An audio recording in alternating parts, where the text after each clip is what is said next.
Gracias, doctor Barceló, y gracias al Instituto Elisario Domínguez, también el Instituto de Investigaciones Jurídicas de la UNAM, por esta cordial invitación. Saludo con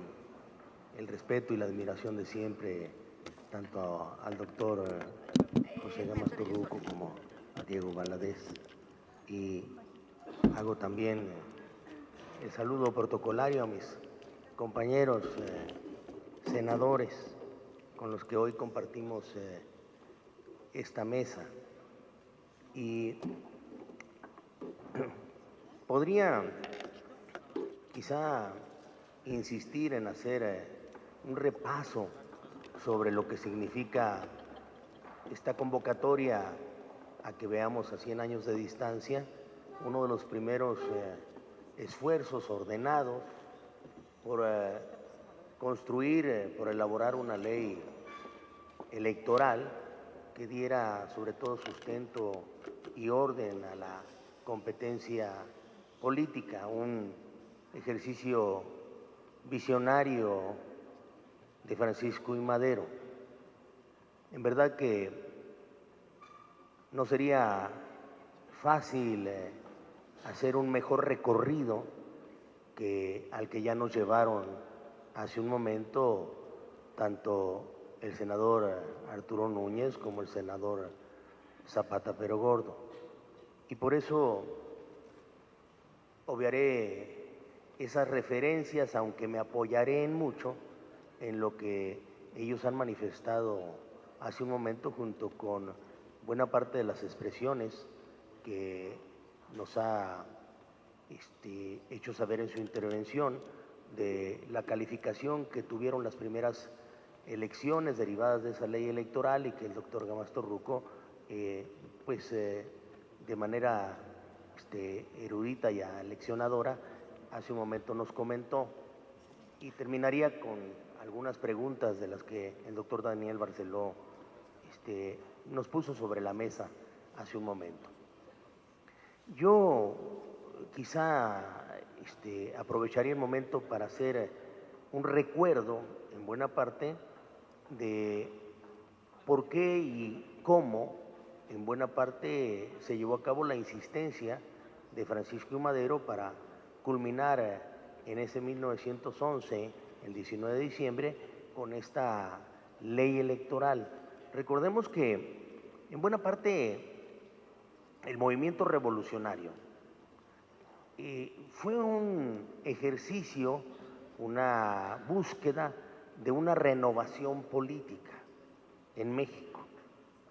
pero que se encontró con ese mar de rezagos e injusticias que prevalecían en México, que hizo más bien que esa lucha armada fuera reivindicatoria en los términos de justicia social, y que en buena parte nos llevó o los llevó a olvidar el propósito original de lo que se había propuesto en el movimiento revolucionario. Fue así que México se vio envuelto en buena parte en esta batalla, en esta guerra civil que venía de todos lados, pero no tenían el mismo objetivo ni el mismo propósito que había generado su origen de renovación política. Al triunfo de la misma, del movimiento, pues vemos entonces sí que se intenta reencauzar el propósito original, y la mejor manera de llevarlo a cabo pues es con esta ley, de la ley Madero, como se conoce comúnmente, que en buena parte nos da a todos, o nos hace a todos recordar que también el propósito pues fue mejorar esa lucha que se tenía originalmente planteada para poder alcanzar el propósito de lograr acompasar en buena parte las transiciones que deberían de darse en el poder. ¿Cómo llegar en buena parte a establecer las reglas específicas a las cuales deberían todos de sujetarse y cómo no reconocer que es Madero quien vuelve a poner sobre la mesa la necesidad de la constitución de partidos políticos para hacer organizada la lucha electoral. Y con un propósito que en ocasiones lo perdemos de vista, sobre todo cuando llegan estas agitadas aguas también de las luchas sexenales y de orden electoral por alcanzar los triunfos electorales y que parecen excluir el propósito auténtico de lograr votar por un proyecto económico, político y social sobre el que se desea que el país transite, y se vuelven batallas personalísimas por encontrar campañas por un hombre y no por un proyecto de país. Cuestión que sucede cotidianamente. Yo diría que en buena parte también mucho ayudó a poder corregir pues esta obligada, muy entendible desviación de los propósitos originales de la revolución, la construcción de la Constitución de 1917, en donde en buena parte se ordenó lo que podía ser la gestión transformadora de un programa político, económico, social al que debería sujetarse México. Pero la lucha por el poder debió de pasar por muchas otras etapas que en buena parte estuvieron sustentadas en este origen de una ley electoral como la que llegó a cabo y puso sobre la mesa y aprobó el presidente Francisco I. Madero. Si en aquel momento lo que lo llevó a hacer esta propuesta fue que la política se hacía alrededor de clubes o de tertulias sociales, como era la mejor forma de tratar de organizar a un grupo de interesados en la política y en el poder, el paso obligado era llevarlos al reconocimiento de esos partidos políticos que habían quedado hechos a un lado en el siglo XIX. Y aquí es otra vez cómo se encuentra en el propósito de Madero, que tenía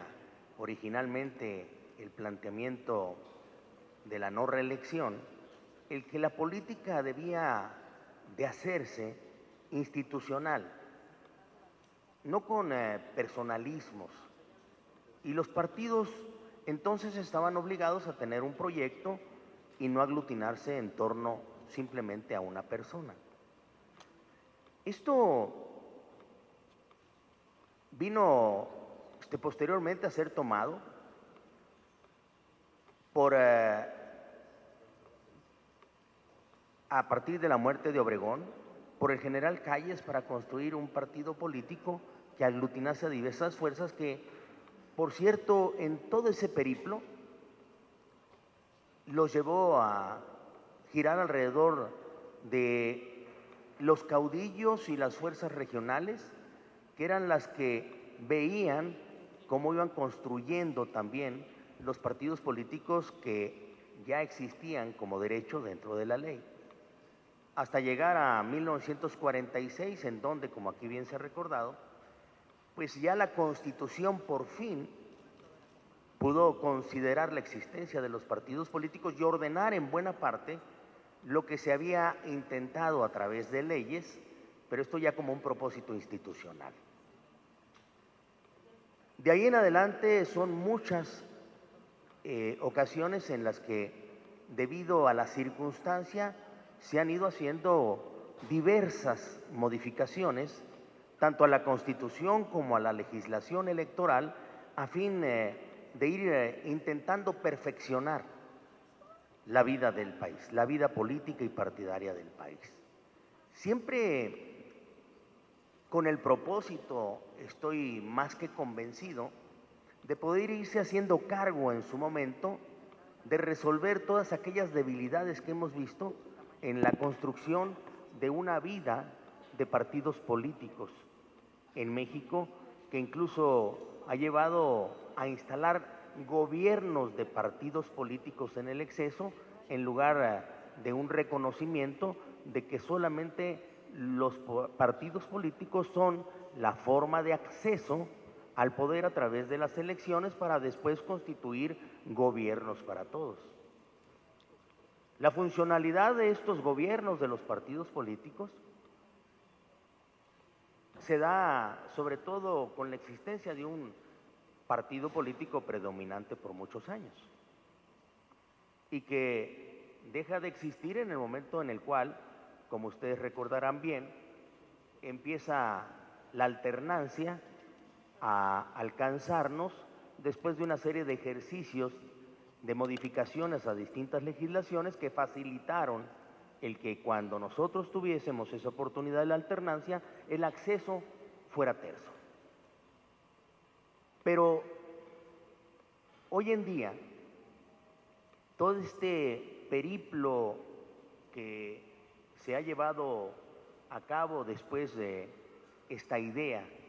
ordenadora de Madero en una ley de partidos políticos, nos exige hacer un ejercicio superior para poder nosotros entonces sí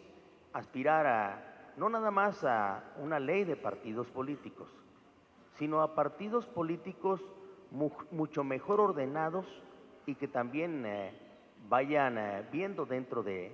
la vida política del país el que no podrán quedar ellos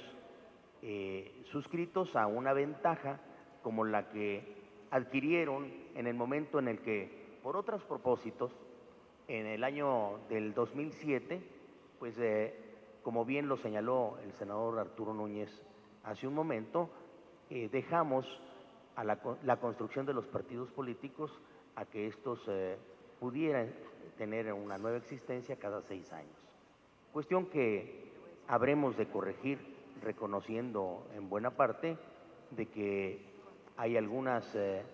cuestiones que bien funcionaron y otras que deben de revisarse en un ejercicio de auténtica, real y exigida autocrítica. Sí es cierto, como lo mencionaba hace un momento el senador Zapata Pero Gordo, los partidos políticos sufren un enorme desgaste, pero creo que el desgaste que están sufriendo los partidos políticos es algo que también está alcanzando a nuestra madura vida democrática que hemos estado buscando desde hace años, y es el referente a la falta de resultados. Si los partidos políticos cada vez tienen menos credibilidad, es porque la ciudadanía también está viendo que no han sido más que la posibilidad de acceder al poder, pero no han tenido resultados después de que esto sucede. Tan es así que la lucha hoy en día se da alrededor de alianzas político-partidarias que no tienen un proyecto específico ni político ni ideológico, sino simplemente el facilitar lo que pueda ser la estrategia electoral para ganar elecciones, aunque después no sepan qué hacer con el poder. Y esto necesariamente deberá de corregirse, porque, insisto, nos ha llevado a una lucha político-electoral que no nos ha dado los resultados debidos. Voy a poner un ejemplo de lo que hoy está aconteciendo y que podría llevarnos también de la mano a resolver esto que se ha puesto sobre la mesa del desgaste de los partidos políticos, de la necesidad de las alianzas con otras fuerzas que aun cuando no se identifiquen ni coincidan, sirvan solamente para ganar las elecciones, de la prohibición para tener nuevas fuerzas políticas constituidas como partidos políticos, porque los llevamos a que esto solamente suceda cada 6 años, y esta figura que hemos estado impulsando nosotros de las candidaturas independientes, que sobre todo tienen un eje en una sociedad inconforme que busca tener la posibilidad de participación sin necesidad de tener una militancia partidaria. Si bien es cierto, la figura de las candidaturas independientes es un derecho que deben de alcanzar los ciudadanos y por el cual nosotros hemos luchado para que se les reconozca, pero conviviendo junto con el derecho también organizado de que los partidos políticos deban de existir para aglutinar y organizar a todos aquellos que quieran, mediante un proyecto común, alcanzar el poder. No menos cierto es que en el momento en el que se pongan en funcionamiento las candidaturas independientes, como bien lo ha señalado en distintas ocasiones el maestro Woldenberg, vendrán a ser la construcción de nuevos partidos políticos pequeños, porque la reglamentación que hemos nosotros dispuesto para el establecimiento de candidaturas independientes viene a ser una reglamentación que también deberá de disponerse para la construcción de partidos políticos distintos a los ya existentes. Hemos dado cuenta entonces de una